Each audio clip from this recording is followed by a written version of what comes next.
Okay, so I'm in the middle of doing my school project, and I think these are last year's papers from October afternoon. It might be this year, I'm not for sure. But I didn't like anything to put right here, so I got my Basil swatches. I picked the color that was most similar to here. I logged onto my iPhone, did the Basil iPhone application, typed in sunshine. It gives me my RGB colors, okay?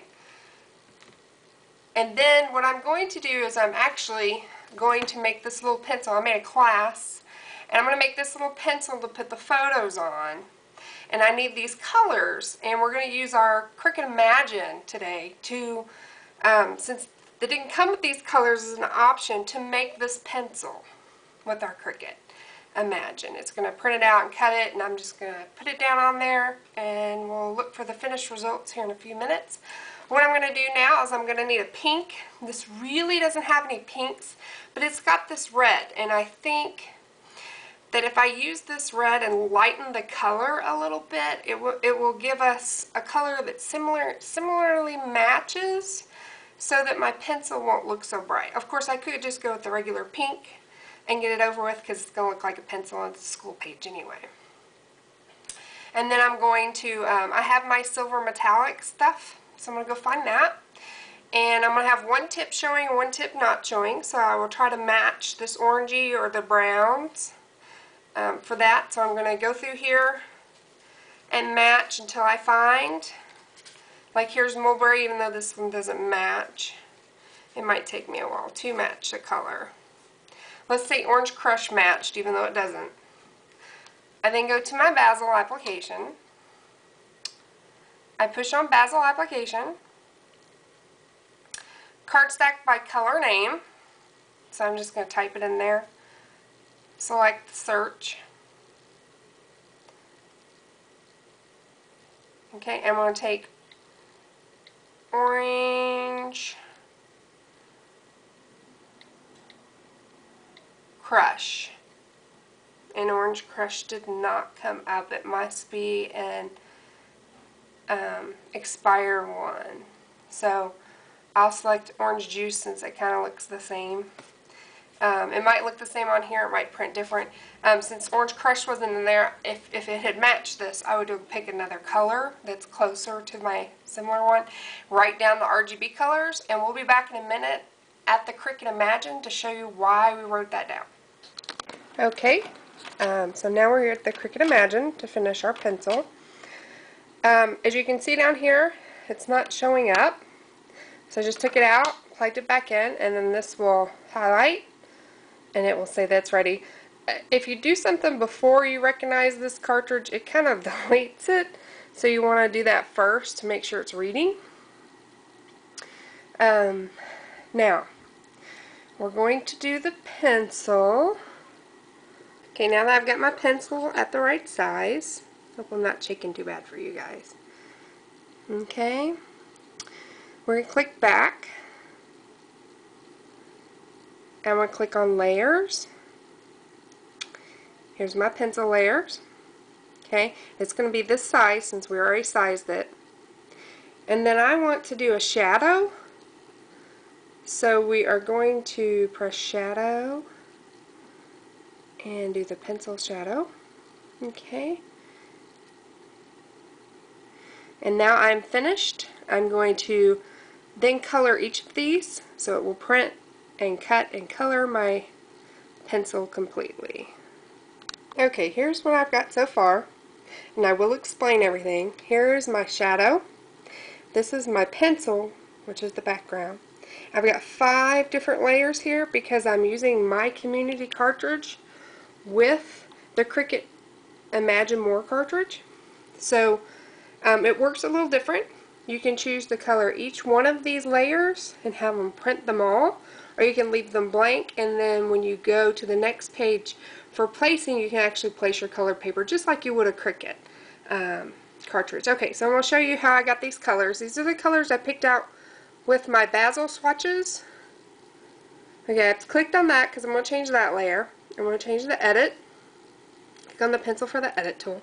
Here's my color. I'm going to make a custom color.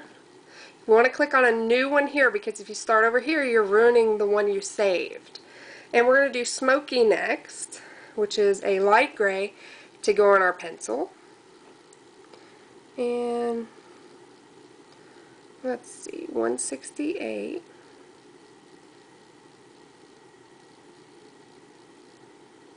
It takes a little while, that's why we fast forward here. Okay, I'm going to hit apply to save my color. It applied it here. I'm going to hit apply to go back to my main menu, and there are my, so I'm going to show you two different ways to do it. But first we're going to print. I had colored all of these in. Okay, so we're going to print and cut first. So I'm going to push next. Alright, already done the right size, and it's telling me I'm going to take 3 sheets of paper. So these first two I would have printed anyway, because those are the colors I didn't have for my October afternoon recess matching colors. Let's see here. Oh, that was the third page. So the first page is going to print these. Now, if you didn't want to print, I'll go back and show you so you don't waste your ink on how to do that. And then here's my second page. It's going to print those layers. And then here's my last page. And these I want to print because I don't have these. Now you can put your cardstock down and cut the other ones. Okay? And you can probably just do one. I can't wait for the gypsy to be hooked up, and I could have separated all these and put my paper in little areas. So here's my first page, and I'm going to go ahead and print all 3. I am ready. Okay? Oh wait, I want to go back. Hopefully it saved it. Okay, it did. Because there is no save here, so be really careful. I want to check my settings. My printing hasn't been perfect. It's on default right now. Okay, that's my printing cut, calibration. It's telling me my ink is good. I don't need it cleaned. It says best quality right now. I'm in best quality. Matte paper. Okay, I have matte paper. I'm going to print and cut. Okay, I'm going to hit apply. Now I'm going to go ahead and push that, or you could have pushed the other button. You can go ahead and push this too. Okay, oops, and I didn't have my paper ready, so it's going to yell at me. Okay, now it took it in. And it is going to print and cut. Now it has printed and cut.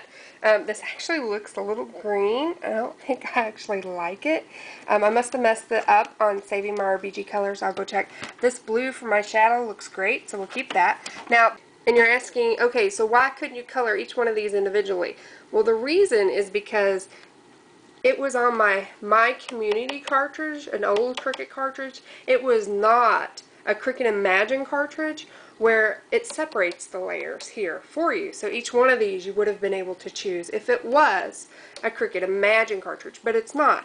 It's one of the old cartridges, so I'm hoping that when the Gypsy is updated that you can bring it up in the Gypsy and you can color each one of these, and then I can push it through and get one done simply or print it all together. So here's my second set of pencils, and I probably should have had a true light lamp, but for matching, they're not really perfect. The gray turned out perfect, but I think this was supposed to be the color, and it's supposed to be a little bit of a light brownish.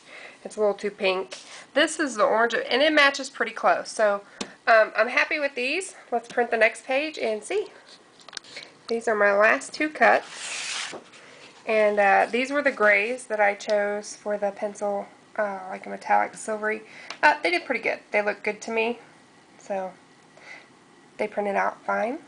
I'm back here. Instead of printing and cutting, I'm just going to cut. I'm going to select this, and I'm not printing, remember, so I want no. These are going to be my layers, apply, and I am going to have to do 2 or 3. I could have duplicated it and saved time, but we'll just go down through here. And well, here's our finished page. There are our pencils that we cut out. Okay, I ended up using my cardstock, except these tips were the printed that we printed, and then the rest is the cardstock, the regular. I didn't like how the colors actually went. And that's my page, and I'm done.